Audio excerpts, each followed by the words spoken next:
What is up, guys?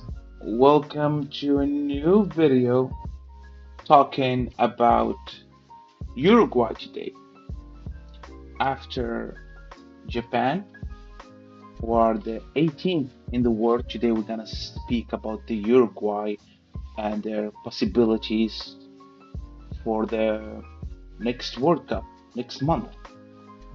And like I did yesterday, I'm gonna play a little bit nostalgic um, and try to start from the previous World Cup and see how it ended. Um, you remember that they came and they fought, and unfortunately, they went home very early. The 2022 group stage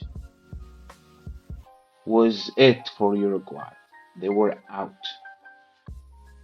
Uruguay were two-time world champions, the country that literally invented the World Cup, gone before the knockout rounds even started. And then there was this scary silence.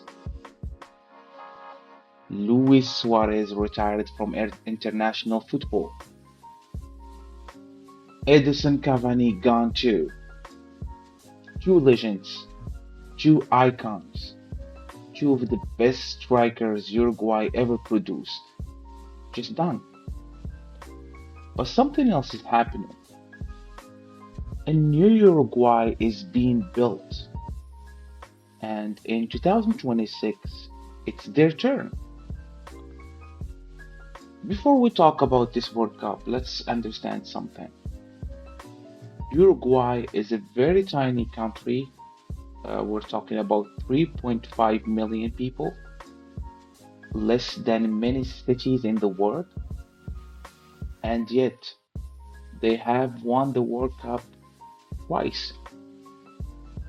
At the 1930 first ever World Cup, Uruguay won it at home, and 1950 Brazil hosted, and everyone expected Brazil to win.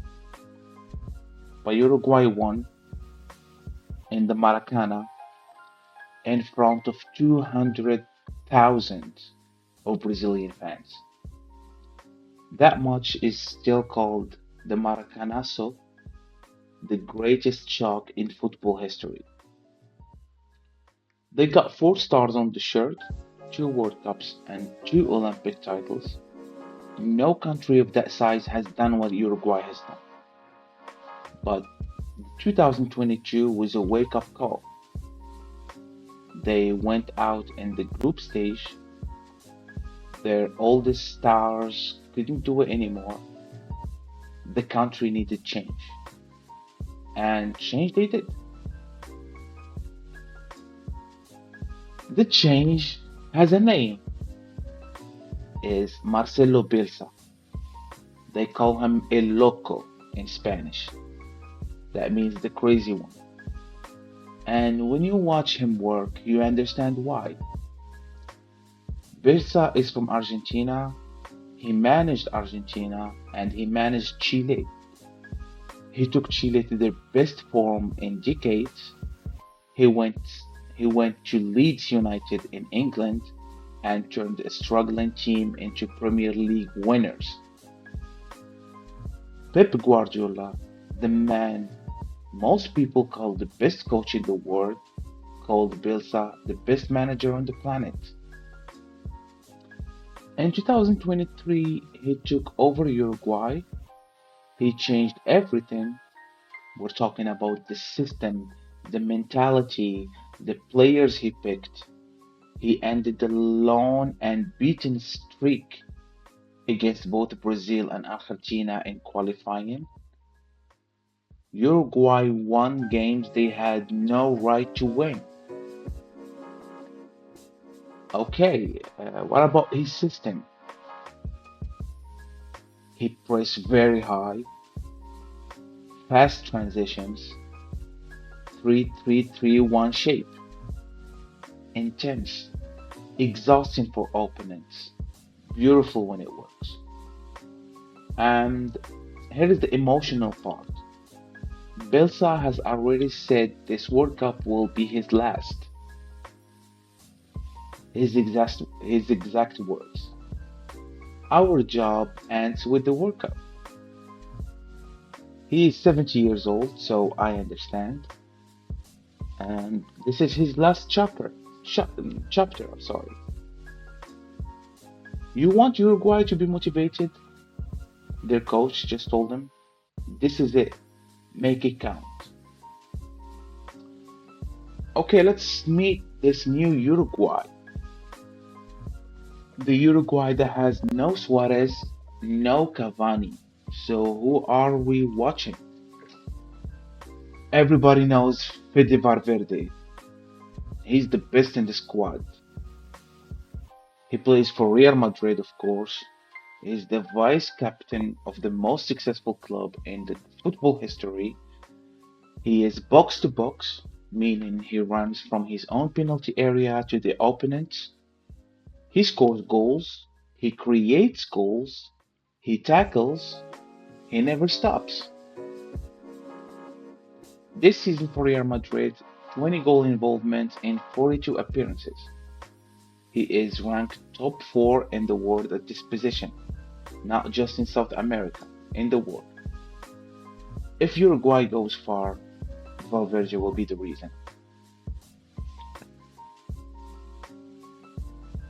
Then there is Darwin Nunez, the striker. He played in Liverpool before, and Benfica, and right now he plays in Saudi Arabia. He scored 13 goals in 36 caps for Uruguay. That's a decent record. But here is the truth. He is not Cavani.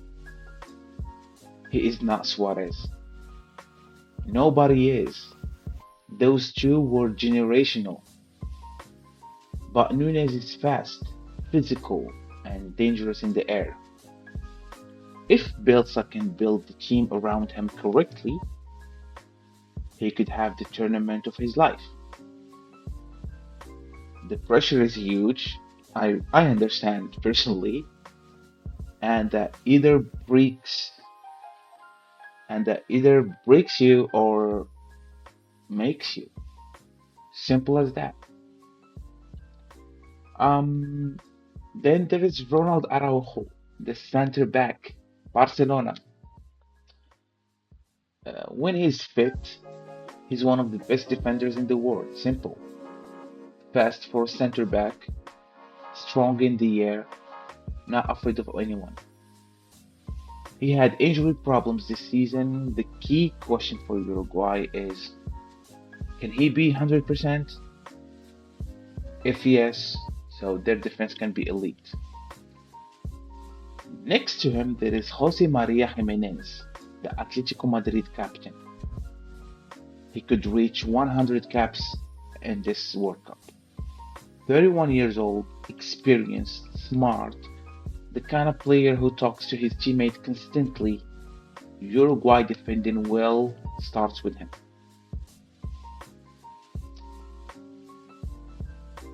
In front of them, there is Manuel Ugarte, the defensive midfielder. He plays for Manchester United. His job is simple. Don't let the other team play. He wins the ball. He breaks things up. He protects Valverde. Um,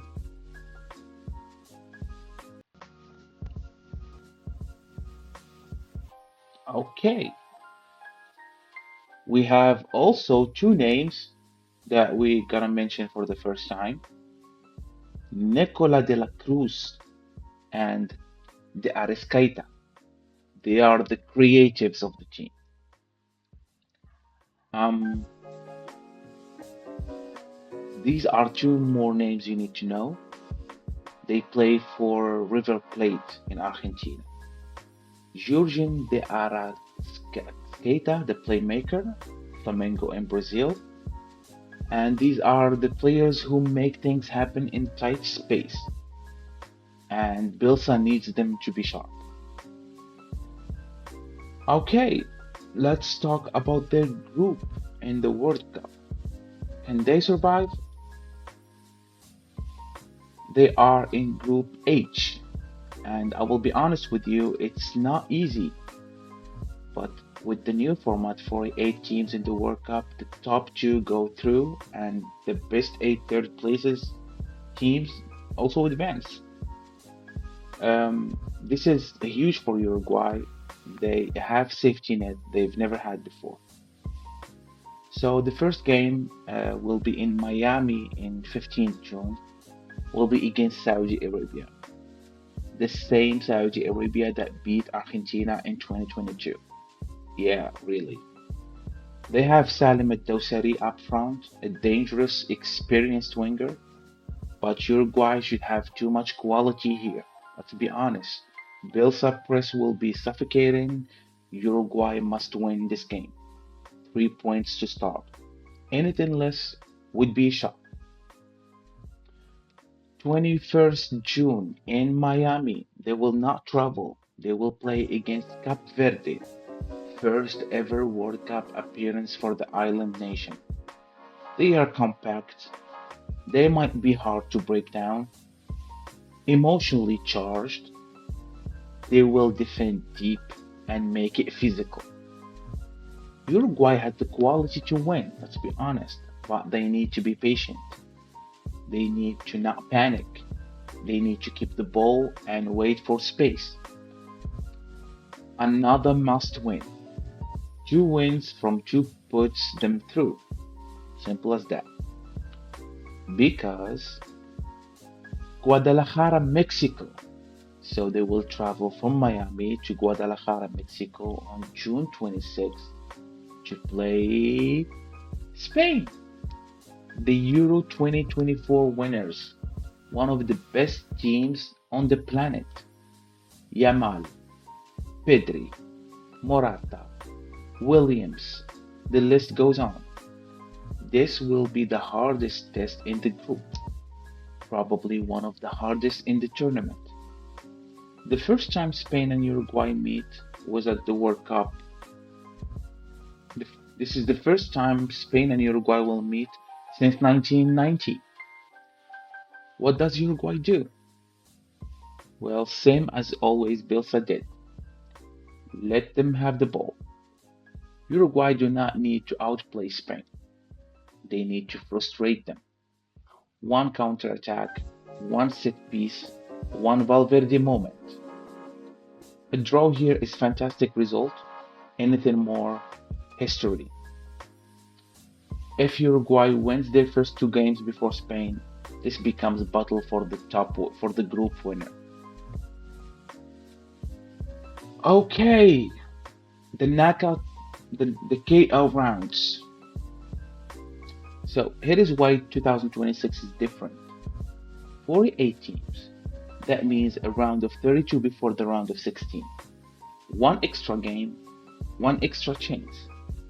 For a team like Uruguay, deep squad, physical, experienced, more game is an advantage. They don't tire, they rotate, and they grind. And that reminds me of the Japan team too. Uruguay qualify from Group H, let's say second place. They likely face a third place team from one of the other groups. African nation, Asian nation. On paper, Uruguay should be favorites. They have the experience.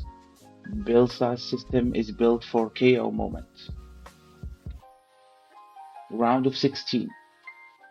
This is where the 2022 ended in group stage embarrassment. This is where Uruguay want to prove something. Bielsa, Valverde, a team with a point to prove. Could they face Germany here? Brazil? England? It's possible. The bracket is wide open. But Uruguay have beaten bigger teams than all of those. History says so. In 2010, Uruguay reached the semifinal. Diego Forlan was the star. Suarez was the villain and the hero. The whole country watched, of course, the whole world watched. That team had less quality than this one on paper. Can Valverde do what Forlan did? Can Darwin Nunez become the tournament's leading man? A quarterfinal for Uruguay in 2026 would feel like justice after what happened in Qatar, after losing Suarez and Cavani, after everything. If Uruguay reach the semi-final on Bielsa last tournament ever, after rebuilding the whole team, that would be one of football's greatest stories. We're not saying it's likely, we're saying it's possible. And with Uruguay, possible is always enough. Alright, time for the real prediction. Let's be real. Uruguay are not winning this World Cup. Spain, France, Brazil, Argentina, the gap is real. And losing Suarez and Cavani matters. It has to. But here is what is realistic. Uruguay will get out of the group. Cape Verde and Saudi Arabia are beatable. Spain is the only real wall in Group H. Round of 32, 1. Round of 16, very possible. Uruguay are built for this kind of games. Quarterfinal, that's the target. That is what this team is capable of. Semifinal, the dream. One good week of football, Valverde at his best. It's not crazy. It already happened in South Africa. So the minimum is round of 16. To be realistic, quarterfinal. The dream, a semifinal, as Bielsa final gift to Uruguay. In 1930, Uruguay lifted the very first World Cup. The world barely knew what the tournament was. In 1950, the Maracanazo, the impossible victory in front of 200,000 people. 2010, Suarez, Forlan, Muslera, the semifinal, the fourth place. Every generation of Uruguay has had its moment, its story, its legend. Now, it's this generation's turn. Valverde, Nunez, Araujo, Jimenez, and Bielsa, the crazy old coach who changed everything, taking them one last time. Uruguay doesn't need 3.5 million people to believe. They just need 11 on the field in the right moment. La Celeste, the Sky Blues, this is their moment. Don't forget to subscribe and like if you liked the video. See you tomorrow. Bye.